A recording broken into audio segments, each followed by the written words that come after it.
You were born into a country where smiling is supposed to be easy. But in America, teeth are not just biology, they're economics, politics, and status. Before you even lose your first baby tooth, the system has already decided how much pain you'll carry in your mouth. By age 6, more than half of American children already have cavities. Some will get sealants at school, reducing their risk by 80%. Others won't, because their district doesn't fund it. That single difference will echo for decades. At 12, you notice the divide. One kid has braces, another hides his smile. Orthodontics costs thousands, and insurance rarely covers it. In America, straight teeth aren't just health, they're a symbol of privilege. By 20, the statistics catch up. 1 in 5 adults has untreated tooth decay. Nearly half have gum disease. And if you're poor, the odds are worse. 40% of low-income adults live with untreated cavities. You start hearing stories. A friend skips the dentist because the bill is higher than rent. Another ends up in the ER with an abscess. One of 2 million Americans who visit emergency rooms for dental problems every year. The ER can give painkillers, but not fillings.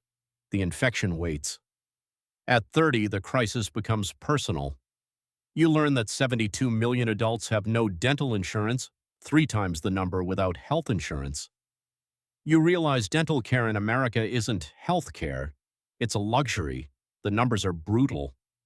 $171 billion spent annually on dental care, $45 billion lost in productivity from untreated disease, and yet 120 million Americans live in areas officially designated as dental shortage zones. Entire counties without enough dentists. You begin to see the ripple effects.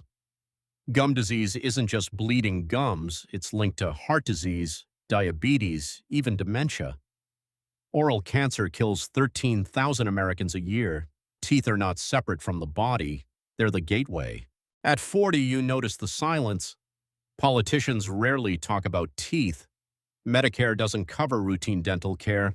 Medicaid varies wildly by state. The result? Older adults lose teeth at alarming rates.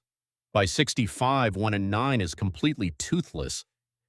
You think about the cultural paradox. America sells whitening strips, veneers, Hollywood smiles. But behind the glossy ads, millions hide their mouths. Dental fear affects 72% of adults. For a quarter of them, it's severe. They'd rather endure pain than sit in the chair. At 50, you see the generational trap. Parents without coverage pass down not just genetics, but neglect. Kids miss school because of toothaches. Adults miss work. Families spiral deeper into poverty. The cruelest part? Most of this is preventable. Fluoride in water, sealants in schools, regular cleanings. Simple measures that save billions. But prevention requires access, and access requires equity. America has neither. At 60, you attend a funeral, not for a soldier, but for a neighbor who died of untreated oral cancer. You realize teeth can kill, not directly, but through the system that ignored them. You wonder about rebellion. What if America treated teeth like lungs or hearts? What if dental care was included in health care? What if no child had to hide their smile because of money? The statistics are clear. 90% of adults have had cavities, 42% have gum disease, 72 million lack insurance.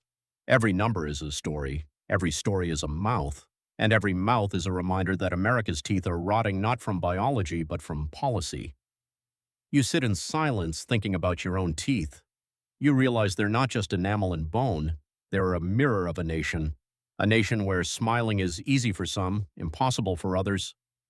This is the American teeth disaster, a crisis hidden behind closed mouths waiting for someone to finally bite back.